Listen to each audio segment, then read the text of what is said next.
Hi, my name is John Valleco. I'm the Executive Vice President of Gun Owners Foundation.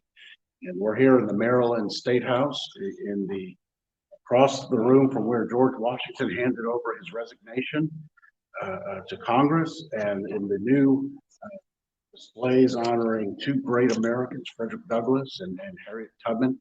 We're proud to be here with Maj Toure and Black Guns Matter, and partnering with Maj on a very exciting project, because we believe that the Second Amendment applies to everyone, regardless of your economic situation, your gender, your race. The Second Amendment applies equally to all Americans. And even gun control proponents might agree that the rancher in Montana has the right to own a gun for self-protection. But what about the single mother in St. Louis who struggles to get by on minimum wage and lives in a crime and drug infested apartment complex? Or the grandmother in Baltimore who's afraid to go out at night because of violent gangs in what can hardly be called Charm City anymore? Or the father in Detroit who takes public transportation, working nights to support his family. What about those folks? Does the Second Amendment apply equally in the urban areas as it does in the rural areas? And the answer to that is an emphatic yes. And not only that, the people exercising their Second Amendment rights will have a positive effect on crime, driving crime rates down in the areas where crime is the highest. And a lot of people, don't think that, or they think that introducing guns into violent areas will make things worse. But what we will see is that the opposite is true. And there are many cases where people in areas that have strict gun control have used guns successfully in self-defense, like an Uber driver in Chicago who shot back at two armed attackers, successfully defending his life.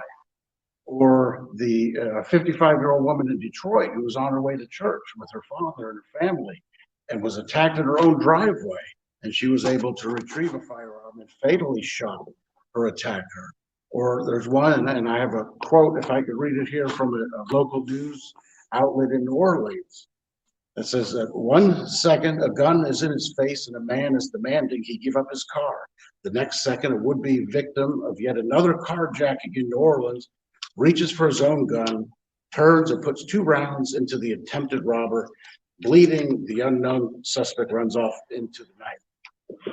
Politicians who don't understand firearms don't understand this dynamic, that more guns will result in less crime. The last point I want to make before I turn it over to Maj is regarding the political bias of the people who run our cities. Our great American cities have been under basically one-party rule for decades, and it's a very anti-gun party. And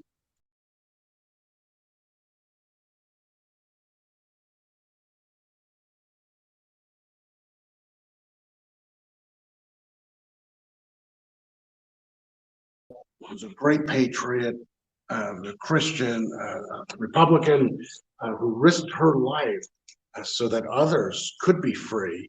And she carried a pistol in her pocket for the defense of herself and for the people she was trying to protect. And Frederick Douglass, who's behind me here, he's said it in 1865, so before the 13th Amendment, which abolished slavery, was adopted, but during those debates, he said this, and this is crucial. He said, the black man can be denied a vote. He said, he said the 13th Amendment didn't go far enough, because as long as the black man can be denied a vote, and while the legislatures of the South can take from him the right to keep and bear arms, as they can, the work of the abolitionist is not finished. Notwithstanding the provision of the Constitution of the United States that the right to keep and bear arms shall not be infringed, the black man has never had that right either to keep or bear arms. And 3 years later, the 14th Amendment was adopted, eventually leading to the incorporation of the Second Amendment in a 2010 Supreme Court decision, McDonald versus Chicago.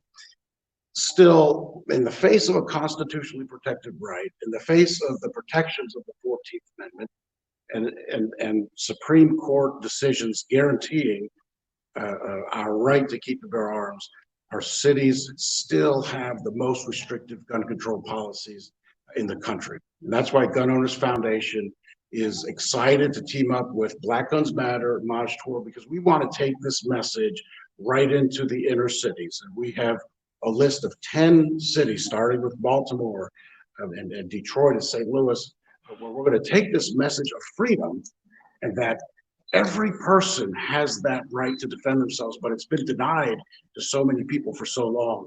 And we want to turn that around and make sure every American enjoys their Second Amendment rights. And with that, I'm going to turn it over to Maj. And after Maj talks, we're going to present a check. So first and foremost, thank you. I think a lot of people, there's a lot of lip service that normally happens in regards to the work that, we say we want to be inclusive. We say that these rights are for everyone. We have all these amazing historical references, but, knowledge and knowledge applied sometimes are two different things. So one, I want to say thank you tremendously to GOA for doing this. The other thing is, you mentioned someone who I think not enough people recognize in history, Otis McDonald. When they were trying to, in essence, ban Saturday night specials because they were, inexpensive firearms for people in Chicago to defend themselves, Otis McDonald kind of like took up that as his vocation. And, for things like that go in conjunction with, DC versus Heller, these are all things in alignment with these other great patriots. A lot of people don't know how much work at a time when Frederick Douglass was, in essence, on the run. I mean, technically, this guy was a felon. Technically, this guy was on the run fighting for his freedom. And during that time, not only did he do the right, morally upstanding thing, he did not do the correct American thing based on our ideologies of what we call American. Not sure that all of us are living up to that ideal right now. But we have someone in a very, very life and death scenario who was consistently, his life was in danger, not only run away from that and educate and inform others, but also speak out against it during that time when at any given moment, even though he was in a quote unquote free state, slave catchers, captive catchers could go, grab him and bring him back. As well as Harriet Tubman, who's on the other side of the hall here. Not only did she do these things in a fashion where it was very dangerous, but things left out about her is, she had a whole nursing situation. She was nursing people, opened a hospital, philanthropist. All of her money didn't necessarily just come from abolitionists. So during the summer and spring times, she would stack that paper up, and then she would make a lot of her return voyages during the winter. So all of these things are in alignment with this concept of the one of American people from all ethnicities and hues and melanin contents wanting to be free and have the means to defend those freedoms. And I think that Black Guns Matter, our work at Black Guns Matter, I know. Our work at Black Guns Matter is in that tradition. The work at Gun Owners of America is in that tradition. And I want to be very, very clear. Putting $25,000 up, $25,000 to support the work that we are doing at Black Guns Matter is no small feat. It's not something that, we like what you're doing. Great, I get that in messages every day. But to literally say, how can we help? How can we provide and assist the resources with the work that you're already doing is something that I think more, even if it's not with Black Guns Matter, I think more organizations need to show more unity. The other thing about Frederick Douglass and Harriet Tubman was they actually were good confidants. They actually had a good relationship. They actually worked together. So we fight this chaos with unity. We fight this anti-freedom ignorance with unity, teamwork, partnership, and strength. Strength comes in numbers. Strength comes in knowledge. Strength comes in sharing of resources. And this is something that Gun Owners of America has done. They didn't talk about it. They did it. And I would love for other 2A organizations to take that example that GOA has led by example. Take that example, follow up with it. It doesn't have to be BGM. It could be other organizations in your state or in other states. And I just, again, want to commend that work. And lastly, I want to put a bit of a challenge out to press outlets. We have a time where we're being polarized by the media, and black and white, young and old, tall and short, fat and slim, all these different things. Here we have a scenario where there's a solution that the work that we're doing can save lives while preserving our personal individual liberties and responses. Okay. Mass media, you all have had these press releases, but you chose to ignore. We're in a state building. And I'm gonna be a bit critical of some of even our Republican leadership. We have to think about these things. You have access to this and this great thing that's happening right here, but where are you? I challenge you. So when you get these type of media opportunities and for real work to be done, that you take advantage of those opportunities and make sure that we're highlighting that. We have to promote what we love and what we support more so than condemning and talking about what we disagree with. So again, that's my little dissertation on it. And again, John, I want to thank you and GOA very, very much.